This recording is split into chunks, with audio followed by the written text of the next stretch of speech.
menjadi umat yang setia, kami membutuhkan yang namanya Roh Kudus Tuhan, yang menolong kami, menasihati kami, menghibur kami, menguatkan setiap hati kami, dan juga membuat kami tahu apa yang harus kami lakukan yang paling berkenan di mata Tuhan dan yang sempurna.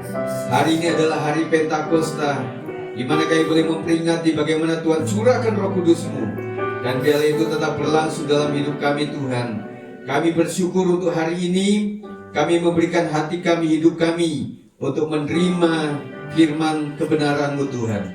Urapi hamba-Mu untuk menyampaikannya secara baik, supaya bisa diterima oleh seluruh jemaat Tuhan yang mendengarkan pada hari ini. Segala yang jahat dari roh ilah-ilah zaman ini, kami patahkan, hancurkan di dalam nama Yesus Kristus. Kami percayakan waktu ini ke dalam pimpinan dan juga penguasaan Roh Tuhan sendiri. Dalam nama Yesus kami mengucap syukur dan berdoa. Yang percaya katakan amin. Silakan duduk. Puji Tuhan, selamat pagi, shalom. Selamat memperingati hari Pentakosta. Terima kasih Bang Oto sudah mengunggah lagu-lagu Pentakosta lama. Ya.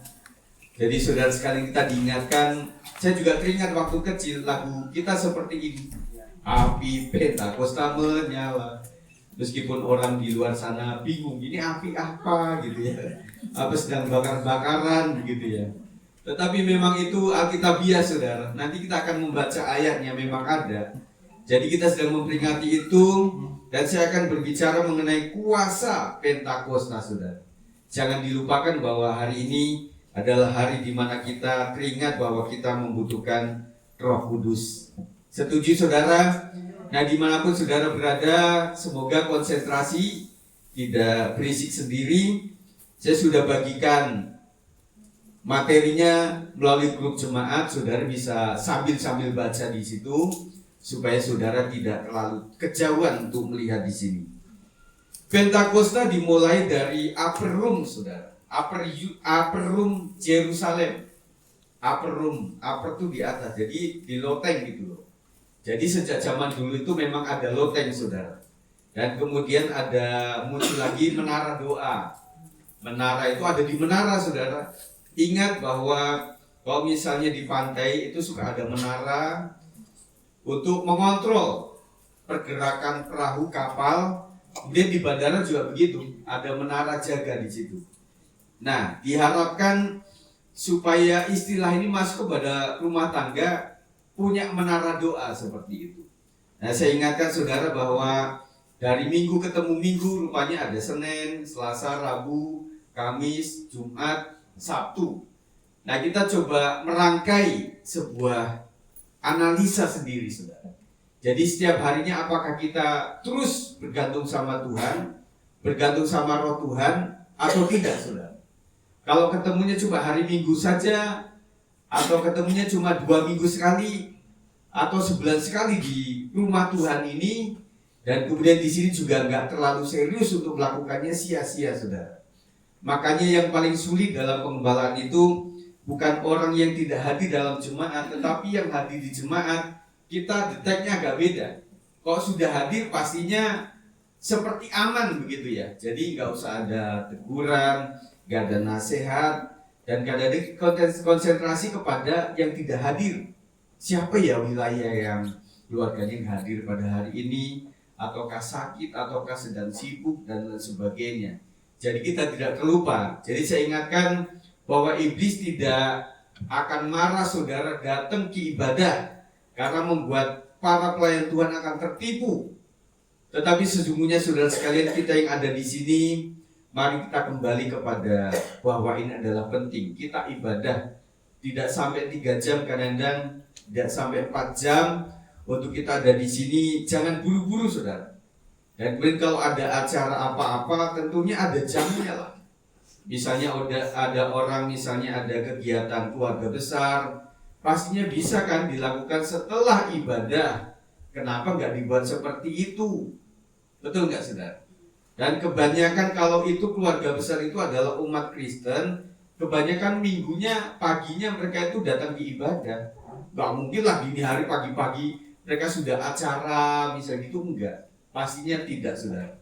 Jadi pandailah mengatur waktu dengan baik. Jadi upper room Yerusalem itu disebut juga sebagai cenacle. Itu dari bahasa Latin cenaculum atau ruang makan, saudara. Kalau saudara ruang makan di mana, saudara? Ada yang di pojok, ada yang dekat warung, dekat apa gitu ya. Tetapi pada saat itu ruang makan itu ada sendiri dan mereka makan selalu bersama-sama. Nah, kalau kita itu yang paling duluan siapa? Misalnya, oh bapaknya atau ibunya atau anaknya gitu ya. Jadi untuk ngumpul bareng di satu jam makan itu susah banget. Juga disebut sebagai ruang atas, sebuah ruang yang dikategorikan ditemukan ada sebuah makam besar waktu itu, dan kemudian dianggap itu sebagai makam Raja Daud yang ada di sekitaran wilayah itu. Kita belum pernah ke Israel, saudara, tetapi kalau saudara lihat di YouTube itu seperti itu katanya, saudara, yang biasanya dianggap sebagai tempat perjamuan akhir sebelum Yesus naik ke surga, sebelum Yesus melakukan tindakan pelayanan selanjutnya sebagai tempat perjamuan terakhir. Apa-apa kalau terakhir itu sesuatu loh ibu, bapak, saudara misalnya punya rumah di luar kota, ini saudara akan jual dan itu adalah malam terakhir saudara di sini. Aduh nak, kita akan pergi ya, kita akan pindah keluar kota. Yo, makanya anak-anak rapi-rapi, aduh kamarku nanti sudah aku tinggalkan, tidak ada di sini lagi. Jadi makanya tempat itu di upper room itu adalah tempat yang sangat menarik untuk dikunjungi oleh wisatawan, termasuk orang-orang Indonesia juga. Kita akan baca saudara di dalam Kisah 2 ayat 1 sampai 13 tentang Pentakosta. Kita akan baca bergantian, saudara melihat yang ada di belakang atau di handphone saudara, supaya kata-katanya sama ya. Pentakosta, saya ayat 1, saudara sekalian ayat 2 dan selanjutnya sampai ayat yang ke-13. Ketika tiba hari Pentakosta, mereka semua berkumpul di satu tempat.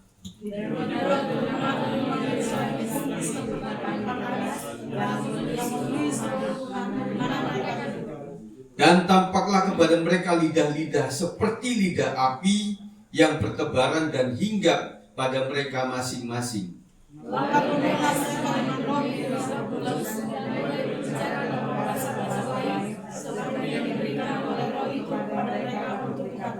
Waktu itu di Yerusalem tinggal orang-orang Yahudi yang saleh dari segala bangsa di bawah kolong langit. Ketika ini mereka mengumpulkan mereka masing-masing dengan rasul-rasul dari kata-kata mereka sendiri. Mereka semua tercengang-cengang dan heran, lalu berkata, bukankah mereka semua yang berkata kata-kata itu orang Galilea? Bagaimana mungkin kita masing-masing mendengar mereka berkata-kata bahasa kita sendiri, yaitu bahasa yang kita pakai di asal kita. Ya, samakan Bu dengan yang di depannya Bu. Ayat berapa sekarang? Kita orang Partia, Media, Elam, penduduk Mesopotamia, Yudea dan Kapadokia, Pontus dan Asia,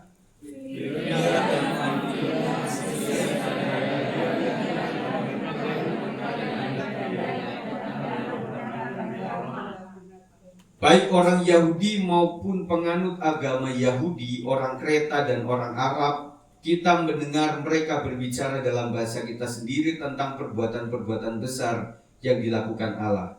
Mereka semuanya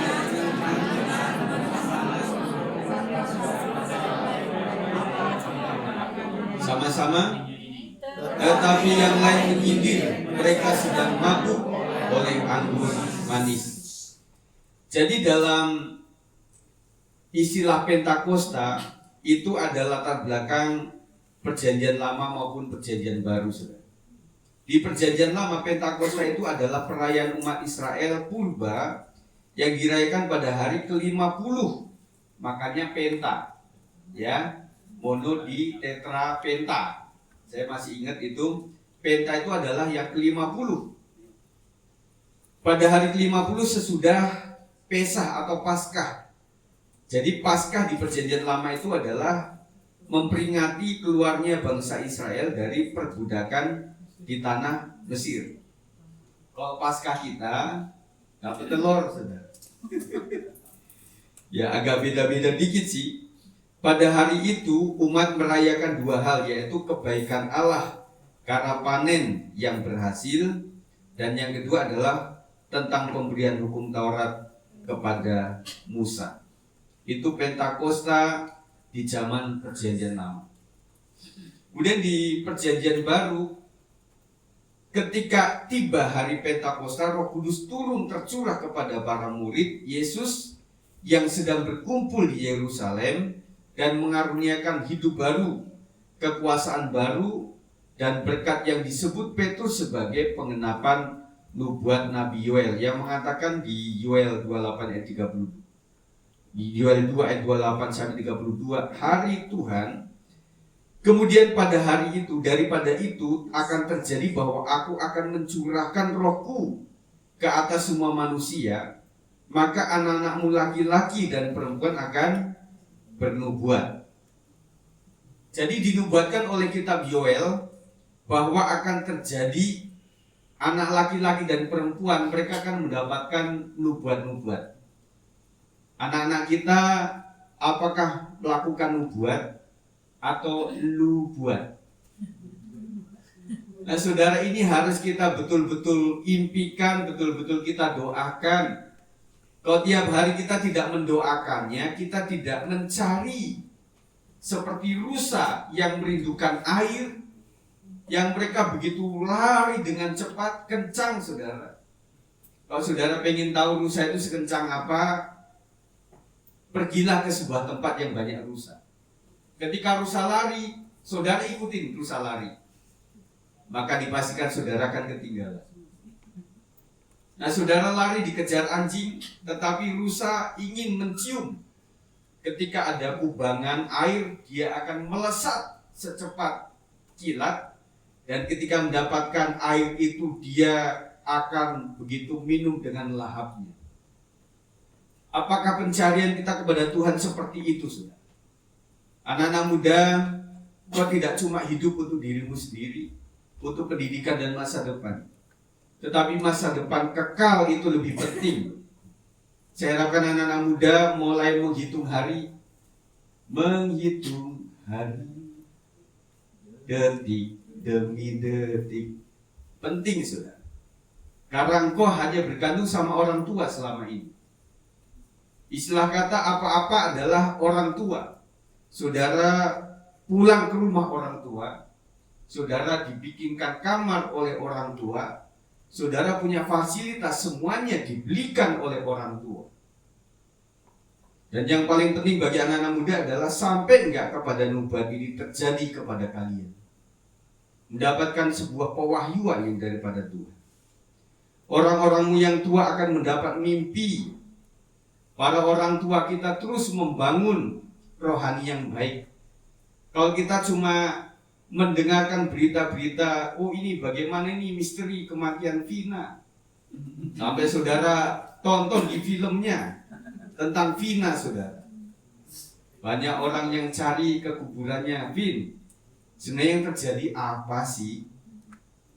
Kita berharap rohnya Vina itu ngomong, oh yang membunuh itu ini kan diindikasi itu sebagai orang yang menyamar namanya.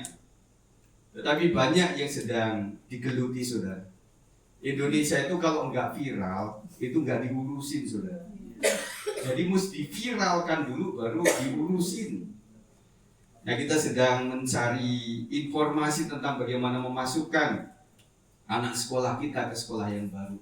Ada PPDB lah, ada pra-nya, kemudian ada juga waktu-waktu itu. Kadang orang pikir saya mesti cari informasi seperti apa yang paling baik. Masa cari khotbah dukun? Wah, anak saya mau meneruskan ini, yang paling baik mana? Enggak, tentunya kita mencari yang terbaik. Tuhan kasih mimpi kepada kami orang tua, yang terbaik bagaimana? Tetapi kita juga tidak begitu saja, karena mimpi itu tidak datang begitu saja. Ada beberapa mimpi yang begitu datang begitu saja. Tetapi kebanyakan melalui kita melihat tayangan.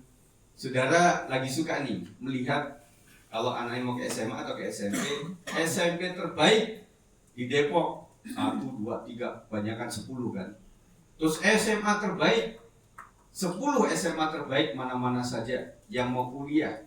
Kampus yang terbaik, kampus negeri 1, 2, 3, 4, 5, 6. Setelah nyampe semuanya, oh anak-anak, ada nak di sini dekat kita.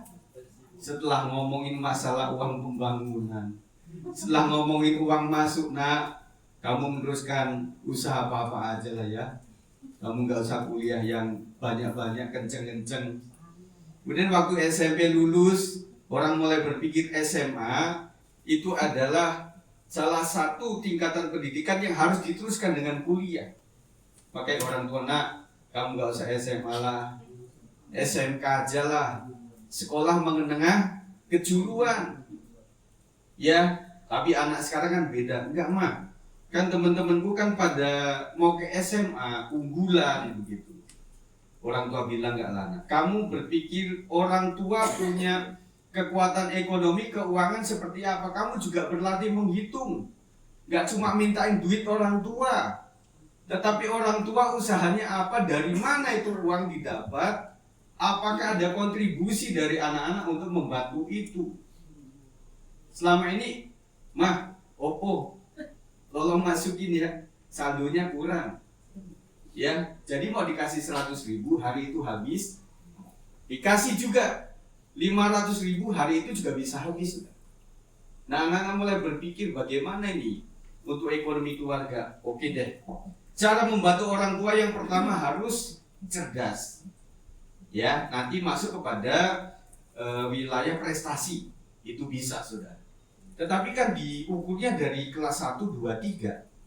Nggak langsung ujuk-ujuk 6 bulan setelah menjelang itu baru ada. Enggak, harus dari awal. Pemerintah juga pinter, saudara. Kemudian aduh saya nggak bisa bantu sama orang tua, saya suruh nguli juga nggak kuat, saya suruh kerja juga malu, saya suruh jualan ini juga nggak bisa.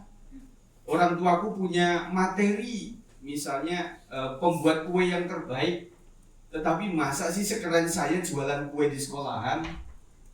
Saya melihat ada beberapa keluarga, ya beberapa yang saya lihat itu kebanyakan dari Tionghoa. Jadi murid-murid saya pun sejak SD itu sudah bawa bahan dari rumah untuk dijual ke temannya. Anak bapak ibu begitu nggak kira-kira? Orang dibawain bontot aja nggak pernah dimakan. Ya kan keluar setelah sekolah selesai sampai di rumah, rotinya masih ada itu. Kemudian uang jajan juga masih ada, terutama yang laki-laki ya. Itu anak kami lah, anak bapak saudara enggak tentunya. Dan waktu saya ngajar waktu itu di pos satpam itu numpuk. Kan anak itu kan nggak selalu ketika mereka berangkat tuh dibawain langsung karena mungkin nggak cukup waktu ya. Akhirnya melalui mamanya, pembantunya dikasih ke satpam. Tolong Pak, yang namanya ini kelas ini nanti bilang sama dia kepada wali kelasnya bahwa ada makanan di sini. Itu kadang sampai seminggu sudah. Nggak dibuka-buka. Waduh, setelah kita buka itu sudah jadi kompos. Dan kita bikinnya mau marahin anaknya juga nggak bisa kan. Akhirnya kita ngomong sama orang tua, ya kasihan anaknya dimarahin sama orang tuanya. Dan anak-anak kan tahu saja, ini gara-gara si guru itu tuh yang ngomong-ngomong sama orang tua saya. Sehingga membuat menjadi susah. Jadi anak-anakku sekalian, tetap menjadi anak-anak yang peduli kepada keluarga. Orang-orangmu yang tua akan mendapat mimpi, teruna-terunamu akan mendapat penglihatan. Teruna itu tanggung ya. Jadi teruna itu usia-usia dewasa muda lah begitu. Nah ternyata mimpi, penglihatan, kemudian tentang nubuat itu menjadi sebuah tuntutan rohani yang harus kita dapatkan. Beberapa orang saya melihat ada tuntunan melalui mimpi sudah. Ada beberapa. Kebanyakan orang demikian itu tidak banyak mimpi, tetapi sekali mimpi 2-3 kali itu betul-betul tuntunan dari Tuhan. Nah kalau orang tukang mimpi juga susah juga ya. Wah tiap hari mimpi, pokoknya ini nyender kemana langsung mimpi saja. Di KRL dia langsung mimpi, ikut mobil sama teman dia langsung mimpi. Nah kita bingung orang ini kok mimpi terus. Jadi waktu dia bilang saya mimpi loh, ini kayaknya datang dari Tuhan. Oh belum tentu, kamu tukang mimpi. Nah ketika kita bicara kepada orang-orang yang mendapat pewahyuan itu ternyata mereka nggak setiap hari. Jadi sesuai yang Tuhan inginkan, sesuai dengan apa yang dimaknai untuk dikasih tahu kepada kita tentang hal-hal yang akan terjadi. Kita punya tugas saudara untuk mendapatkan ini semuanya. Juga ke atas hambamu laki-laki dan perempuan akan kucurahkan rohku pada hari-hari itu. Di Yerusalem waktu itu adalah orang-orang yang sekitarannya itu penuh. Dan saya berpikir saudara, waktu itu ketika mereka kumpul di upper room, mereka itu mencoba untuk sembunyi, untuk tidak banyak suara yang keluar. Karena sedang mereka menantikan itu, dan waktu itu zaman yang tidak mudah. Sedang terjadi penganiayaan dan lain sebagainya. Tetapi saya melihat kalau Roh Kudus bekerja, itu nggak bisa dihambat oleh situasi. Dan kebetulan itu di ruang atas, pada saat mereka sedang berdoa dan hiruk pikuk di situ, maka orang-orang sekitar di Yerusalem mereka pada penasaran. Sejak zaman dulu kalau ada berisik-berisik, orang itu penasaran. Kalau tetangga sepi, saudara diam. Kalau mulai ada prank, wah itu apa Pak? Coba kita dengerin. Makanya buat orang yang rumah yang gang sempit atau petakan maaf kata, itu sulit untuk kita bisa berdoa mengeluh kepada Tuhan. Kita doa apa dia dengar. Apalagi kalau masih sudah tembok lumayan ya. Tetapi kalau misalnya itu hanya papan, saudara nggak bisa teriak-teriak sama Tuhan di situ. Dan kemudian ketika Roh Tuhan bekerja luar biasa, ada beberapa gambaran lidah api yang betul-betul kayak gambar Monas itu. digambarkan, tetapi saya melihat ada beberapa film itu yang lidah apinya itu kayak naga, yang lidah muter ke ruangan itu, saudara. Dan kemudian mereka itu kan orang Galilea semua, yang otomatis zaman dulu nggak ada kursus bahasa lain, nggak ada kebutuhannya. Dan ternyata Yerusalem sebagai pusat kota seperti DKI lah misalnya, yaitu berbagai suku ada di situ. Ketika mereka mendekat kepada ruangan itu maksud saya, dia orang berkata, loh, ini kan bahasa saya, bahasa ibu saya. Kalau misalnya di situ ada orang Karo, ini kan bahasa Karo. Dia kan orang Galilea, mana bisa saya gambarkan hari ini saja. Bukan, ini kan bahasa Tegal loh. Itu kan orang-orang Galilea, masa bisa sih ngomong tentang bahasa Tegal? Dan mereka bukan ngomong lantur, saudara. Meskipun ada ayat ini mengatakan mereka itu mungkin lagi begini kali. Jadi mereka bisa berbahasa, berarti roh orang Tegal itu, roh mati orang Karo itu, roh mati orang Medan itu, roh mati orang Kupang itu.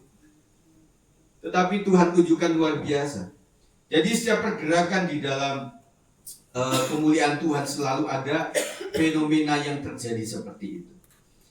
Jadi saudara, fenomena Pentakosta, saat Pentakosta ada fenomena yang pertama adalah suara, ayat 2. Kemudian ada penglihatan yang mereka bisa temukan, dan ada perkataan. Fenomena suara nyata saat ada bunyi seperti tiupan angin keras. Kalau kita nyalain kipas, itu kedengeran suara kipasnya. Dan Bapak Ibu Saudara punya rambut itu akan bergoyang-goyang. Kalau punya sanggul bisa copot. Tetapi waktu itu ada suara angin keras, tetapi tidak terlihat. Hanya ada suara. Ada di beberapa fenomena tentang Pentakosta api, Tuhan itu betul-betul menyambar mimbar keramik yang begitu luar biasa, itu bisa pecah, saudara, oleh karena hadirnya Tuhan. Kita rindu mengalami seperti itu, saudara. Kita jangan diem-diem baik, yang artinya pada saat Pentakosta ya begitu saja sudahlah, seperti hari-hari yang lalu. Kita harus terus, saudara, untuk mengembangkan tentang ini semuanya. Angin adalah simbol Roh Kudus, simbol kuasa atau hidup. Terpisah dari Roh Kudus akan membuat manusia mati rohani dan tak dapat dilahirkan kembali untuk menjadi anggota keluarga Allah.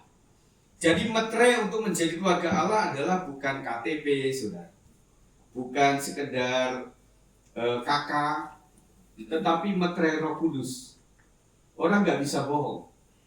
Kalau sekarang orang masih bisa bohong, saudara. Pak, saya zonanya di sini loh, Pak. Saya mau masukin anak ke sekolah ini. Buktinya apa? Ini. Saya punya kakak. Ini yang teratas siapa? Itu kakek. Kemudian nenek, kemudian ini cucunya ini ada di bawah. Setelah dicek ke kelurahan, kok baru 2 hari ya masuknya. Bisa begitu kan? Tetapi kalau roh Tuhan yang Maha Tahu, tanda orang menjadi keluarga Allah adalah Roh Kudus dalam hati. Dan itu nggak bisa ditipu-tipu, saudara. Makanya mintalah Roh Kudus supaya dalam setiap hati kita, saudara. Fenomena yang kedua adalah dapat dilihat, yaitu lidah api yang bertebaran dan hingga pada orang-orang itu.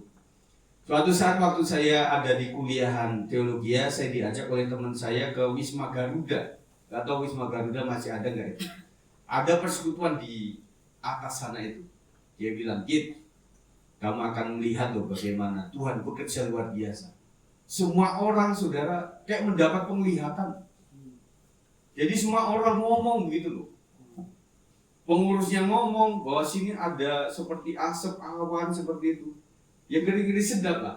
Ini benar atau enggak? Fenomena itu terjadi betul atau tidak? Kadang-kadang penyesatan juga terjadi seperti itu.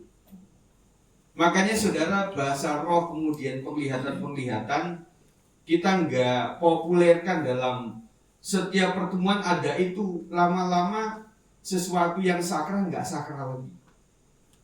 Betul enggak kira-kira? Setiap ini ibu ini ngomong tentang suara Tuhan. Ketemu lagi waktu berkunjung ngomong tentang suara Tuhan. waktu saya sedang belanja kepada warung ngomong tentang suara Tuhan. Ini kita mikirnya suara Tuhan atau lu yang buat? Betul nggak sih?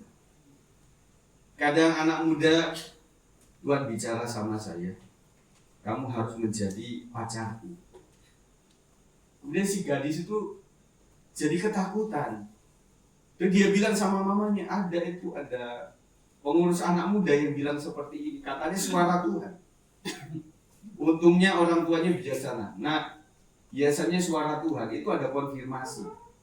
Enggak cuma dianya saja, tetapi orang tersebut juga memiliki pengalaman yang sama. Makanya orang tidak boleh langsung klaim bahwa itu adalah suara Tuhan untuk semuanya.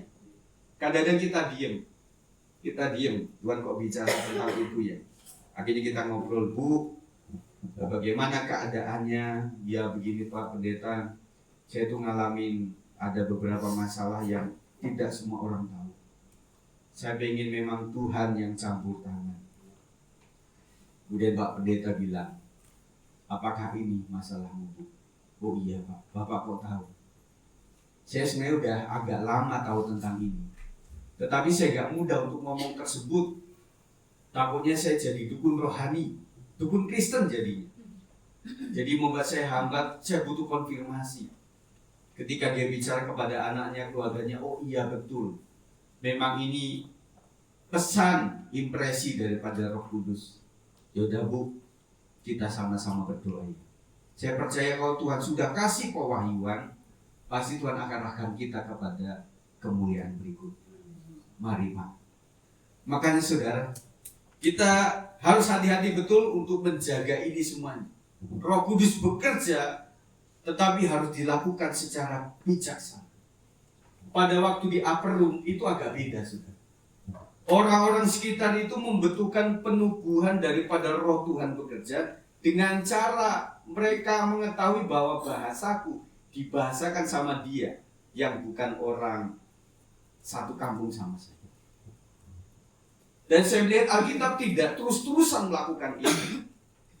Artinya waktu itu dibutuhkan orang Yerusalem karena waktu itu orang begitu sangat tahu persis Yesus itu dari mana. Anaknya Yusuf si tukang kayu. Itu sulit saudara. Misalnya muncul dari sini bagi saudara, kemudian bisa tiba-tiba seseorang yang kita kenal, dia memberikan salam bahwa saya itu datang dari Tuhan. Kemudian saya mendapatkan mimpi-mimpi. Kemudian banyak kan guru-guru spiritual yang muncul. Dulu ada yang Eden itu ya, oleh yang muncul. Kemudian ada di Jawa Barat itu yang sudah meninggal itu siapa tuh? Yang dia punya udah sama Pak Soekarno dan sebagainya. Kemudian ada juga dari India, berbagai bangsa selalu muncul sosok seperti ini. Kemudian orang-orang Kristen mengkategorikan apakah itu antikris. Makanya ketua sinode kita sering sekali memberikan pengarahan apa yang terjadi. Antikris itu bagaimana munculnya, seperti apa. Firman Tuhan sudah mengatakan. Apakah terjadinya Israel perang dengan negara lain akan memicu perang dunia ketiga. Secara gambaran Alkitab itu sudah dibedah semuanya. Enggak, jangan asal mudah percaya saudara. Kita harus pinter dalam hal ini saudara. Bagi orang Yahudi, api adalah tanda kehadiran ilahi. Alkitab menyatakan bahwa Ibrani 12 ayat 29, sebab Allah kita adalah api yang menghanguskan. Api Pentakus sudah menyala. Api Pentakus tak menyala. Api, api, api, api, api, api Pentakus tak menyala. Nah saudara, anak-anak kecil bingung. Itu orang di bawah ngomong nyanyi opa api, api, api, apa sih? Apa ada api yang kemarin di situ itu ya? Tetapi saudara, karena wujudnya itu memang seperti itu. Waktu Musa mendapatkan penglihatan bahwa Allah hadir juga dengan api. Kemudian ada tiang api, ada tiang awan juga. Jadi Tuhan ingin memberikan presentasinya kepada umat manusia itu kesulitan, saudara, karena orang keturunan manusia juga kadang-kadang jatuh dalam dosa. Akhirnya Tuhan yang asli itu tidak bisa dilihat, gak bisa cuma melalui suara, melalui bentukan. Dan kadang-kadang Roh Kudus digambarkan seperti burung merpati, seperti, bukan berarti kita piara merpati yuk supaya Roh Kudus penuh di dalam atap rumah kita, malah kotor, saudara. Saya pernah piara merpati, kotorannya di mana-mana, saudara. Ya, enggak, itu adalah perlambang yang menunjukkan bahwa Tuhan hadir. Dan saya percaya bahwa kesembuhan itu adalah menunjukkan bahwa Tuhan hadir. Dan saudara dilepaskan dari masalah adalah hanya menunjukkan, disebutnya tanda-tanda. Tanda itu adalah untuk menunjukkan sesuatu. Ketika saudara mau ke Bandung, ada marka itu kan, di tol itu kan. Apakah saudara juga Bandung? Kan ada tuh, misalnya 95 km lagi. Kita bilang sama anak, nak, tuh lihat Bandung, udah nyampe. Anaknya lebih pinter, Pak, itu lihat tuh 95 kilo lagi. Betul enggak? Kalau ada di pramuka, apakah nanti masih ada pramuka lagi atau enggak? Kalau dulu kita di hutan itu suka potes. Nah, kalau Aji memang ada tanda ketika dia mau pergi, dia selalu kencing di situ supaya dia mencium gitu ya. Nah, itu dipotes. Kemudian ada tanda-tanda lagi. Ya. Nah, tanda itu adalah bukan sepenuhnya dia. Jadi kalau orang sudah percaya Yesus Kristus sang penyembuh, gak perlu cari para pendeta yang punya urapan khusus, yang dia ketika itu langsung jatuh semuanya. Saudara cari-cari yang seperti itu. Dan kita itu harus sehat saja. Kita dari sebuah gereja lokal yang bertumbuh sama-sama. Waktu susah kita ada, waktu kita senang kita ada. Waktu ada makanan, ya kita bersyukur ada. Waktu enggak ada, ya kita puasa sama-sama, kan enak, saudara. Betul enggak? Jadi kalau orang mencari yang ada apanya, itu agak repot, saudara. Jadi para gembala pusing 7 keliling di Jabodetabek ini, saudara. Karena terlihat ada beberapa jemaat yang memang ada di beberapa tempat. Jadi gembala A bilang, jemaat itu enggak ada. Oh iya, dia ada di gereja B. Dan gembala gereja B juga begitu. Dia nggak ada di kita. Mungkin di gereja A. Ujung-ujungnya di rumah, saudara. Kita nggak terdetek seperti itu, nggak sehat. Tetapi kalau saudara tekun di gereja lokal, dia sedang nggak ada, Pak, karena dia sedang di luar kota. Dia sedang sakit. Dia sedang sip. Dia sedang mengolah waktunya untuk keluarga. Kita akan tahu, saudara. Tetapi kalau orang seperti jajan ke restoran, kita nggak bisa menghakimi dan nggak bisa menanyakan itu dengan terus terang. Makanya orang-orang sana juga bilang, Pak Sigit, memang kalau kita nggak ibadah, memang gereja cuma satu-satunya, cuma S56 saja. Kita akan sulit lagi untuk menggembalakan itu. Jadi saya berharap saudara bertahanlah untuk tetap tekun beribadah, nanti dilanjutkan untuk melayani pekerjaan Tuhan. Anak-anakku, generasi muda, jangan kamu takut untuk melayani pekerjaan Tuhan. Bukan kasihan, tetapi bagaimana Bang Oto terus mengolah itu. Ya kita seneng sih kalau misalnya dia itu WL terus gitu ya. Wah, kita berapi-api, saudara. Tetapi lama-lama Bang Oto juga ngurusin yang lain. Betul kan? Sebentar lagi istrinya mau melahirkan. Apakah saudara sering bertanya kepada dia, Kak Putri, kapan lahirnya? Mau lahir di mana? Normal atau sesar? Bang Oto juga punya acara khusus untuk keluarganya. Dia berharap saudara jangan takut-takut. Tetapi kadang-kadang saya berpikir, kenapa ada ketakutan seperti itu? Karena memang roh kita belum membara. Orang itu kalau punya sesuatu, dia pengen membagikan sesuatu. Saya percaya. Saudara punya kesaksian yang indah bersama Tuhan. Saudara pengen ada konser lagi. Saya pengen kasih informasi kesaksian saya kepada orang lain. Saudara udah antusias. Ketika saudara di hari-hari saudara misalnya menyembah kepada Tuhan, kemudian ada lagu yang begitu enak, saudara berpikir, aduh kapan saya WL? Kapan saya WL? Pasti begitu. Kenapa nggak ada gairah itu, saudara? Gitu loh. Makanya saya bilang bahwa para pelayan Tuhan itu tidak cuma status waktu engkau melayani, waktu ada rosternya, tetapi setiap hari kita adalah pelayan Tuhan. Setiap hari harus mengembangkan lagu-lagu yang enak di medley itu yang mana. Itu harus muncul bukan tiba-tiba, bukan karena usulan.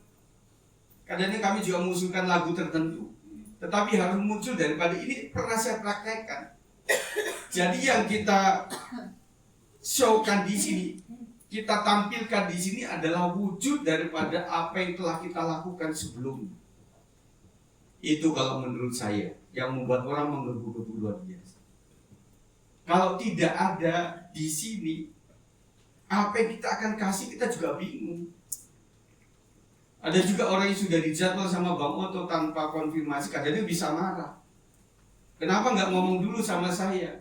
Saya bisa atau enggaknya? Emangnya lu bos? Bang Oto kan berpikirnya seperti itu. Kita tahu kok, sedikit tahu lah mana yang kuliah, mana yang kerja, yang mana yang lagi sekolah, dan kemudian yang sedang mencari pekerjaan. Kita agak tahu lah di sini. Kita semuanya terbuka. Saudara bisa bayangkan nggak gereja-gereja yang besar, yang mereka pelayan Tuhan itu dia bisa latihan di hari biasa. Mereka harus datang jam 4 pagi karena ibadahnya jam 5. Dan mereka berlatih di situ dan profesional. Karena para pelayan itu tidak cuma latihan, tetapi mereka make upan juga. Ada beberapa sesi itu yang mereka menggunakan, kok di Jawa itu arenanya adalah lagu-lagu tradisional Jawa, pakai langkon, pakai jari, pakai apa begitu. Kalau saya lihat di daerah Medan Plaza itu ada namanya Batak Bermazmur. Pakaian daerah itu lebih sulit, saudara. Dan dandannya juga lebih mahal, toh. Kok dandan biasa itu nggak nyampe 100.000. Tetapi mereka mesti pakai ini, belum nanti dari pagi mesti dandan semuanya. Dan kemudian sampai ngantuk-ngantuk begitu, belum lagi bicara, aduh Pak, kok sudah lebetan kayak gini, bagaimana kalau saya kencing? Nah, makanya para pelayan Tuhan profesional nggak boleh suka kencing, saudara. Dikit-dikit kencing, dikit-dikit kencing. Maaf bapak-bapak ibu, saudara bukan pelayan, saudara masih aman. Kalau orang tukang kencing susah, saudara. Iya kan, udah gitu tukang minum pasti tukang kencing. Aduh, itu lebih berjuang lagi, saudara. Kita lanjutlah ya. Kemudian di dalam fenomena yang ketiga adalah perkataan. Kata-kata adalah hal biasa bagi manusia, hak istimewa, tidak istimewa. Namun Pentakosta memperlihatkan bahwa kata-kata bisa berada di atas fakta natural. Karunia berbicara dalam bahasa lain adalah efek pertama Pentakosta. Saudara pengen belajar bahasa lain nggak? Saya ada di Tanah Sunda, di Bandung itu kurang lebih 4 tahun. Ngomong bahasa Sunda nggak bisa-bisa. Karena ketemunya Pak Joko, ketemu Pak Pinuji, Jawa-Jawa lagi. Ya, ada yang Chinese, ada misalnya Koyanto gitu, Kopi Terus. Ngomongnya Jawa juga karena Chinese dari Jawa. Yang ngomong ceban tuh cemban. Iya. Ya, apalagi Semarang, Surabaya, Purwokerto, Jawanya kental saudara. Setelah dia di video call, sipit banget ya, tapi ngomongnya Jawa banget. Ayo nggak bisa-bisa saudara. Sampai di sini ketemu sama orang Batak-Batak semua. Habis itu teman saya Pak Gembala di Bogor itu, dia orang Batak. Pak Sigit tolong saya Pak, Bapak suaranya bagus ya. Enggak lah Pak Sigit, saya pikir selain aransemen bisa nyanyikan lagu Batak dengan baik. Menurut saya kurang baik sudah. Ya, maafkan saya lidah Jawa. Jadi tetap aja mendongnya ada. Nah, kalau saya lihat juga orang Batak ngomong Jawa juga mendongnya beda. Ojo lali. Apa itu ojo lali? Kami nggak protes, Iya kan? Namanya aja Yohanes Sigit Pawarto. Pawarto itu bukan buta huruf. Jadi wajar-wajar saja, ya sudahlah Pak, saya membantu Bapak. Oke, saya buat aransemen sekalian saya bantu vokal. Jadi saya ini orang apa kadang susah. Orang Jawa juga kadang-kadang saya kemana setel lagu-lagu Jawa, ada yang seneng. Tapi saya ingat lagi, oh iya, kita kumpulan para orang-orang Batak. Saya ulang lagi ke ada Natalis Trio tuh ya, yang bagus, saya setel lagi di situ. Saudara, tetapi itulah keindahan di GPS 56. Kita mencoba bahwa semua suku adalah punyanya Tuhan. Amin. Kerumunan orang saat itu berasal dari berbagai bangsa. Mereka menggunakan bahasa dan dialek berbeda. Fenomena ini disadari ketika para rasul mulai berbicara dalam bahasa yang dapat dipahami para pendatang. Namun fenomena ini bersifat temporer. Allah memberi karunia ini secara khusus untuk kepentingan yang Yahudi, orang Yahudi yang belum percaya pada saat itu. Jadi Roh Kudus tidak hantam promo, tetapi Roh Kudus itu selalu tujuan yang spesifik di hari tertentu, di momen tertentu, di abad tertentu, di kelompok tertentu. Roh Kudus bekerja di situ. Puji Tuhan, Gereja Bethel Indonesia itu adalah gereja yang sangat mengunggah namanya kearifan lokal. Sudah lihat di Medan Plaza, bakat bermazmur muncul. Lihat di Jawa ada GBI yang mengunggah gamelan dan sebagainya. Dan ada di Toraja yang mereka mengunggah untuk itu. Makanya GBI berkembang lebih cepat karena mereka bisa merangkul banyak orang. Tetapi kalau melihat GBI modern di Jakarta ini, mereka modern sekali.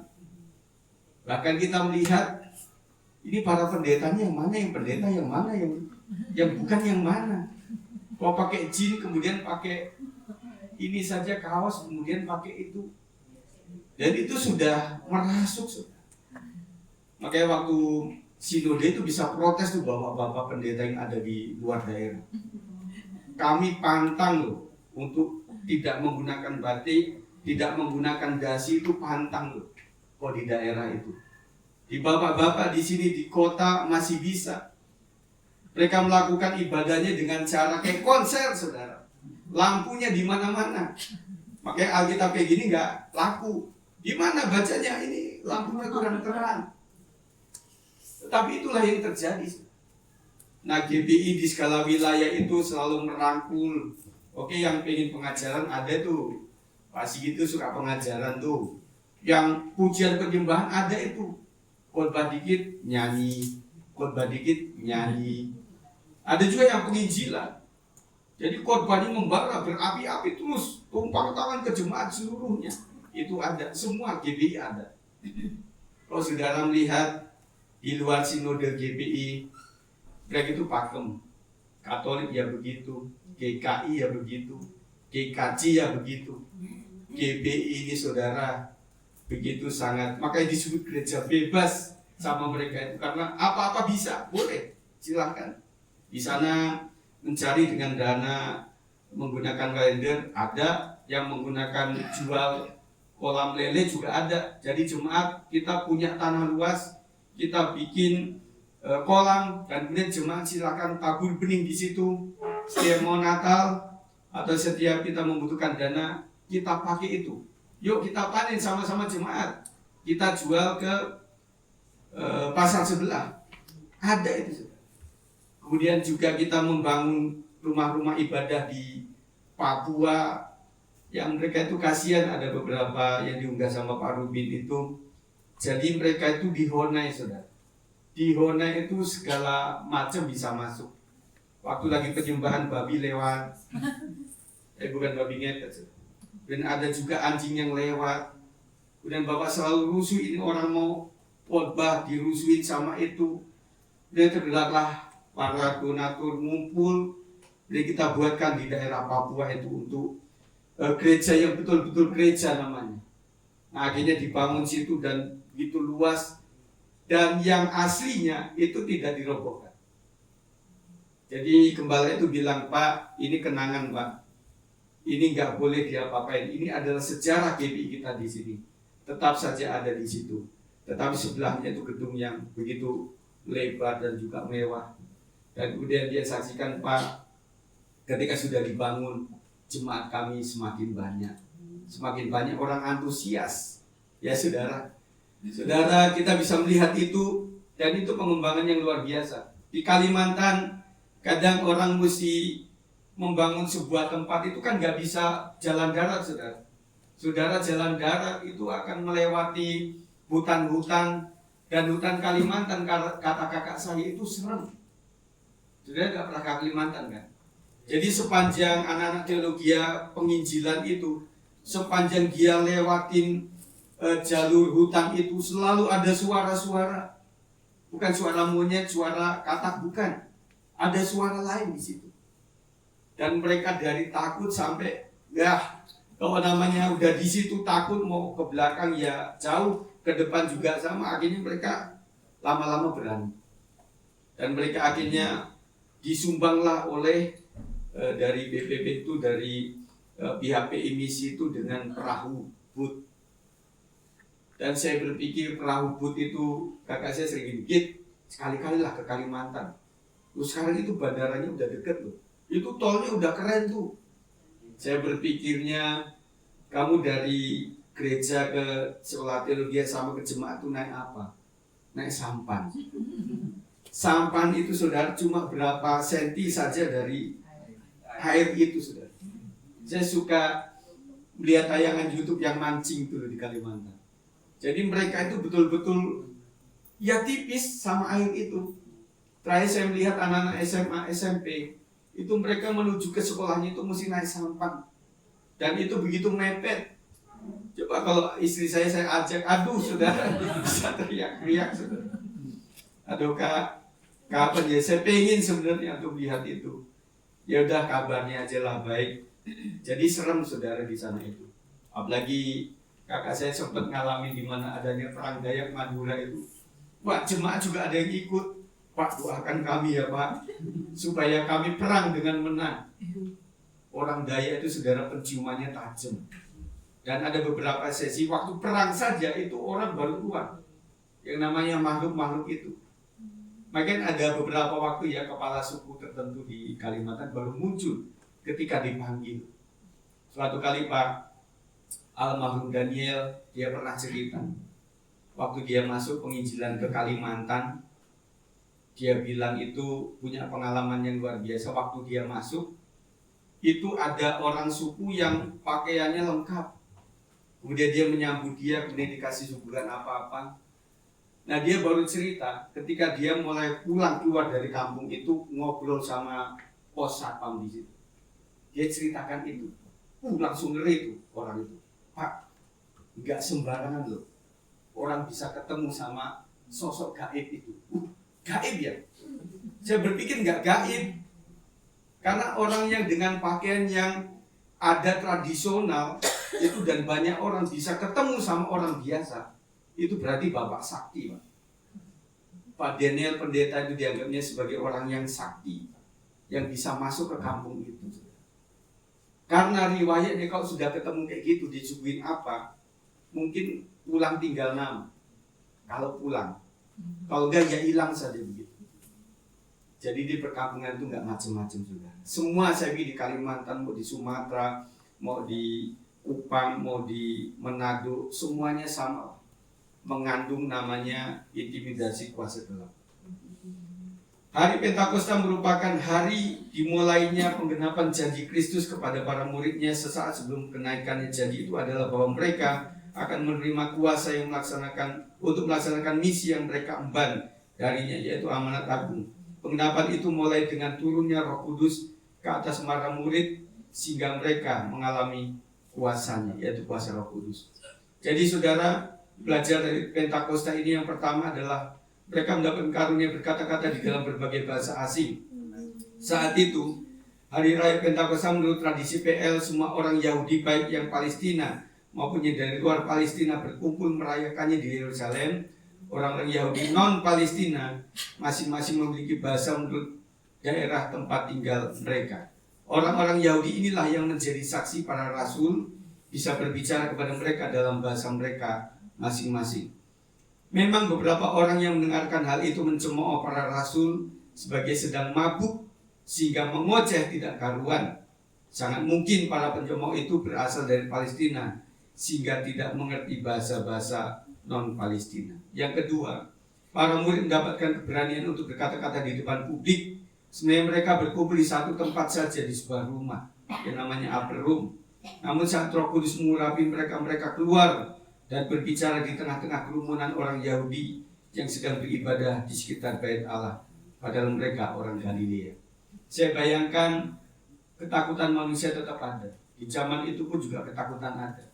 Tetapi saya melihat bagaimana kuasa Pentakosta, kuasa Roh Kudus yang hinggap di atas mereka, membuat mereka sanggup untuk keluar dari ruangan itu kemudian berbicara kepada orang-orang banyak di situ.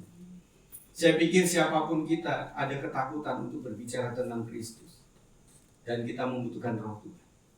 Ya, bagaimana kita merayakan Pentakosta yang terakhir, saudara? Yang pertama adalah dengan menaikkan syukur atas kuasa Roh yang menaungi gereja dan orang percaya. Yang kedua, dengan memperlengkapi dan mengutus orang percaya untuk pergi ke seluruh dunia membawa berita Injil itu, mulai dari kita sendiri.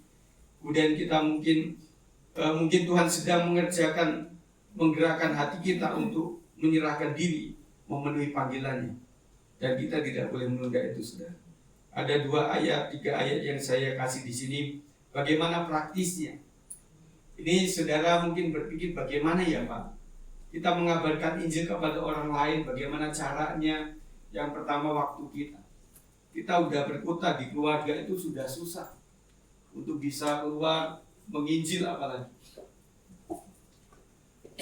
2 Korintus 3, karena telah ternyata bahwa kamulah surat Kristus yang ditulis oleh pelayanan kami, ditulis bukan dengan tinta tetapi dengan Roh Allah yang hidup, bukan pada loloh batu, melainkan pada loh daging, yaitu di dalam hati. Jadi buku kehidupan yang bisa dibaca oleh semua orang itu adalah kita. Kita harus menjadi buku kehidupan. Ada orang disebutnya perpustakaan berjalan. Jadi tanya apapun, dia pasti bisa jawab. Perpustakaan berjalan. Dan kita itu adalah suratan Kristus yang berjalan. Semoga dengan perjalanan hidup kita, orang mengenal kita sebagai anak Tuhan yang setia tentunya. Bagaimana orang bicara tentang kesetiaan kepada kita kalau kita sendiri praktisnya tidak setia atau kurang setia. Orang berpikir setiap minggu orang itu ada di rumah, katanya Kristen. Tetangga satunya bilang, enggak mungkin dia ibadahnya di siang atau di malam. Enggak kok. Saya tetangga dekat kan, dari pagi sampai malam dia di rumah aja. Kita nggak bisa jadi saksi. Matius 5:13, kamu adalah garam dunia. Jika garam itu menjadi tawar, dengan apakah ia diasinkan? Tidak ada lagi gunanya selain dibuang dan diinjak orang. Kamu adalah terang dunia. Kota yang terletak di atas gunung tidak mungkin tersembunyi. Sebagai garam dan terang dunia, garam adalah mempengaruhi orang lain. Bersyukur saudara sekalian, jangan selalu ada di komunitas yang Kristen terus. Saudara udah di Kristen sekolah minggu, sekolah Kristen dari TK sampai SMA, kuliah. Sudah bekerja di khusus orang-orang Kristen semuanya. Bagaimana kita bisa menggarami orang lain? Bersyukurlah ketika saudara di bengkel, semua agama mengenal saudara, dan saudara bisa berbagi kasih kepada dia, berbagi berkat kepada dia. Itu adalah menjadi pengaruh buat mereka. Dan tidak mungkin saudara kita akan sembunyikan identitas kita, karena yang paling terdeteksi itu adalah orang Kristen. Waktu kami sedang mencari kontrakan, saudara, waktu itu ya, kami telepon, melalui istri saya telepon, ini ada catatan, maaf ya Bu, di komplek kami tidak terima orang Kristen. Waduh, saudara, si ibu itu kok tahu ya kalau kita Kristen? Mungkin bahasa kita. Dan ada beberapa tempat itu yang sudah perumahannya bukan umum lagi, sudah perumahan khusus mereka. Makanya para donatur, para pengusaha Kristen waktu dikumpulin, Pak Ibu, tolonglah kalian itu kalau ada lahan langsung beli. Jangan sampai yang membeli orang Arab, sampai tol pun MBZ bu, orang Arab yang bikin saudara. Nah kemudian ada lokasi yang begitu luas, akhirnya pihak luar dari sana yang membeli untuk pondok pesantren misalnya. Dan kita bertanya orang-orang Kristen di mana? Dan kadang-kadang orang yang Kristen sendiri pengen menjualnya bukan kepada orang Kristen, kepada orang lain. Dan mereka itu punya tim saudara yang bisa mencari lokasi-lokasi mana yang kita akan hijaukan saudara. Makanya Depok ini yang relatif aman adalah Pancoran Emas. Saudara jangan berpikir Pak Sigit kita buat gereja apa di sekitaran Pak Anton itu loh, dekat Tugu itu susah Pak. Di situ ada gereja yang sudah puluhan tahun saja yang berdiri. Mau membangun gereja aja sudah susah. Jadi urusannya bukan masalah nggak ada dana lagi, tetapi izinnya susah. Jadi kita udah masukin sekian, kurang. Dalam arti sudah 10 kali kita kasih porsekot. Itu kalau membangun sudah bisa. Nah kita itu dua saudara. Yang pertama izinnya susah, yang kedua nggak ada uangnya. Itu lipat-lipat saudara. Makanya saya sebagai gembala, mari cintai yang ada saudara. Banyak teman-teman kita yang nyewa ruko itu lebih sempit, mungkin 4 kali 8. Itu lebih sempit, nggak bisa gang seperti ini. Makanya waktu zaman corona itu mereka kesusahan. Pak, kalau kita ikutin ala pemerintah yang 0,5 meter itu bangkunya kita cuma 10 orang di ruko itu. Mana mungkin 10 kali ibadah untuk menampung semua jemaat. Saya berpikir kita bersyukur sajalah yang ada. Yang kadang listrik juga suka mati. Kita mati semua yang di atas. Kemarin sempat keluar air, bukan air mata tetapi mata air di sebelah sana pojok itu. Kita ngatasin juga ilmu apapun sampai ilmu nujum kita pakai sudah untuk mencari itu semuanya. Dan kemudian waktu itu adalah berpikir bahwa ini adalah musim kemarau, mungkin ada retakan-retakan itu yang bisa saja air bisa nyembur dari mana-mana dan berbagai hal. Tetapi kita mensyukuri yang ada. Amin. Waktu bisa ngumpul-ngumpul sama-sama, makan bersama bisa kita ngumpul sama-sama. Waktu doa di Zoom, saya kan berpikir untuk kita nyampe ke sini kadang-kadang susah. Saya paham banget.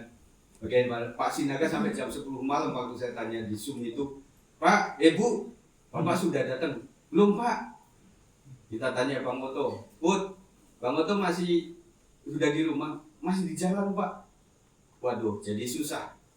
Jadi jam 8 itu buat orang tertentu pas. Tetapi buat orang tua itu sudah ngantuk. Itu udah gak bisa lagi, apalagi yang kerja sudah nyampe rumah. Aduh resel lah, mau buka handphone lagi belum. Ini lagi. Ada beberapa yang saya pantau ya puji Tuhan nggak usah buka kamera karena mungkin lagi kurang tepat waktunya. Nah jadi kami ini sulit saudara untuk bisa mengolah kegiatan itu karena beda-beda kita punya kerjaan ya. Puji Tuhan. Kemudian yang ketiga maksud saya adalah dalam Matius 5 ayat 13-16. Mari para pemain musik supaya ke depan. Lagi pula orang tidak menyalakan pelita lalu meletakkannya di bawah tempayan, melainkan di atas kaki pelita, sehingga menerangi semua orang di dalam rumah itu. Demikianlah hendaknya terang bercahaya di depan orang supaya mereka melihat perbuatanmu yang baik dan memuliakan Bapamu yang di surga. Saudara sekalian, hiduplah untuk menjadi pengaruh yang baik buat orang lain. Tentunya kita bisa mempengaruhi sebagai orang tua kepada anak-anak, dan di sini persekutuan kita bisa mempengaruhi satu dengan yang lainnya. Setiap pikiran, setiap perkataan coba olah. Kita sabar. Firman Tuhan mengatakan biarlah engkau lambat untuk berkata-kata, tetapi cepat untuk mendengar. Kita masih kebalik sudah. Kalau ada berita apa itu langsung keluar di mulut kita. Dan kalau tidak bisa dengan mulut karena kita sudah dibatasi dengan pertemuan, maka dengan WA lah kita tuliskan sesuatu. Percayalah bahwa di WA itu bisa track recordnya ada. kita harus berhati-hati. Kemudian hiduplah untuk menjadi teladan yang baik bagi orang lain. Kita selalu mendapati bahwa keluarga itu tidak sesempurna yang kita inginkan. Orang tua baik, anak-anak kadang kurang. Tetapi kadang anak-anak begitu baik, begitu setia, beribadah melayani. Tetapi bapaknya bilang, ibunya bilang, "Nak, kau jangan kayak bapak ya. Bapak ini susah untuk setia. Kalianlah setia. Ya, nanti kalau kalian masuk surga, nanti titip pesan sama malaikat. Bapakmu ada, kakaknya sama." Jadi gak sempurna, saudara. Bahkan keluarga gembala, pendeta-pendeta pun didapati tidak sesempurna yang diharapkan oleh jemaat. Ada beberapa gembala yang bisa melahirkan anak, cucu, menantu yang bisa meneruskan pelayanan pekerjaan Tuhan. Tetapi ada juga yang berjuang sampai habis, dia meninggal. Mungkin gereja itu sudah tidak berlangsung lagi dengan baik. Dan kita mensyukuri yang ada. Saya berharap kepada setiap kita menjadi orang-orang yang tangguh di dalam iman. Ini adalah hari Pentakosta, di mana kita merayakan Roh Kudus yang ada dalam setiap hati kita. Roh Allah yang hidup penuhi kita.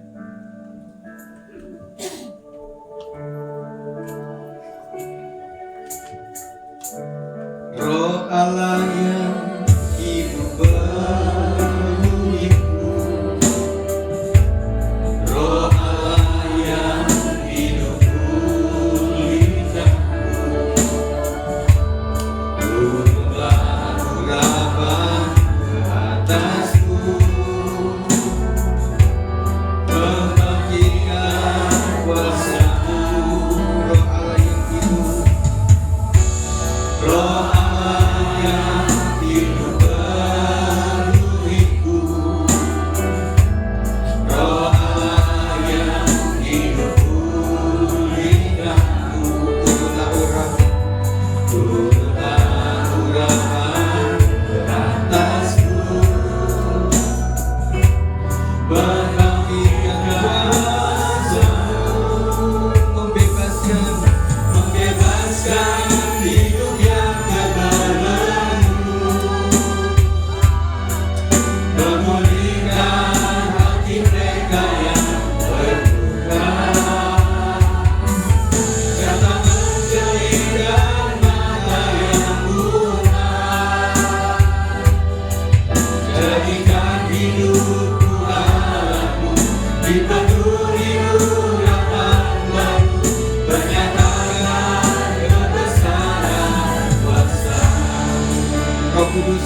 membebaskan kita daripada hidup yang terbelenggu. Roh Kudus memulihkan hati kita yang terluka. Saya ingatkan bahwa hati yang pahit terluka itu sulit untuk Roh Kudus bekerja atas hidup kita. Kita harus cair, saudara.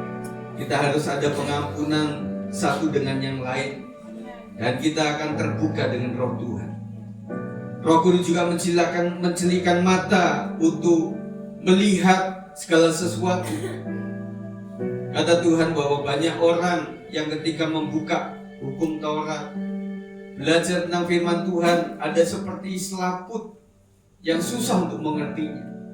Dan kita membutuhkan untuk diterangi oleh Roh Tuhan, supaya kita tidak buta rohani, tetapi kita melek rohani. Setelah itu, saudara, kita akan dijadikan oleh Tuhan menjadi alat Tuhan dengan urapan yang baru. Tentunya pengurapan dari Tuhan adalah yang penting dalam pelayanan pekerjaan Tuhan. Saya mendoakan buat para pria-pria, mari angkat tangan di hadapan Tuhan semuanya, supaya engkau memiliki hati yang takut akan Tuhan.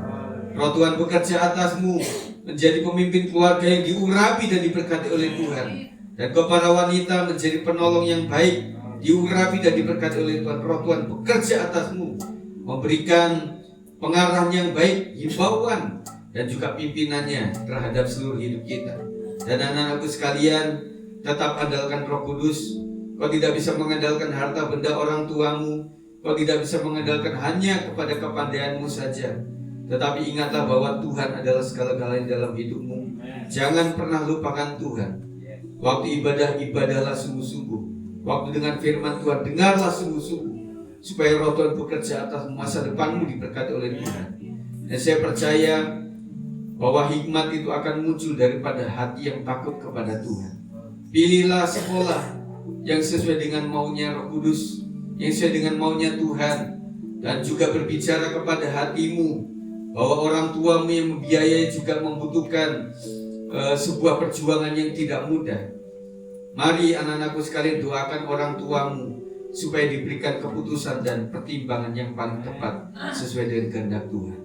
Terima kasih ya Tuhan, ini adalah hari Pentakosta, di mana kami membutuhkan Tuhan supaya kami boleh membangun kembali suasana yang baik dalam rumah tangga kami, dalam pelayanan kami yang semuanya dikerjakan oleh Roh Tuhan saja.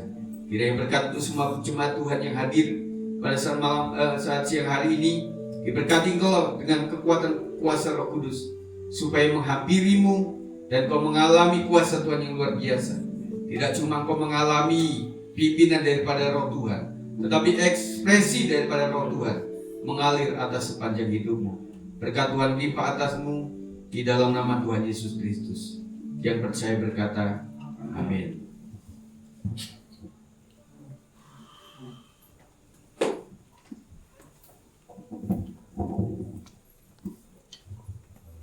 Mari Bapak Saudara, kita akan jalankan khotbah persembahan itu. Aku diberkati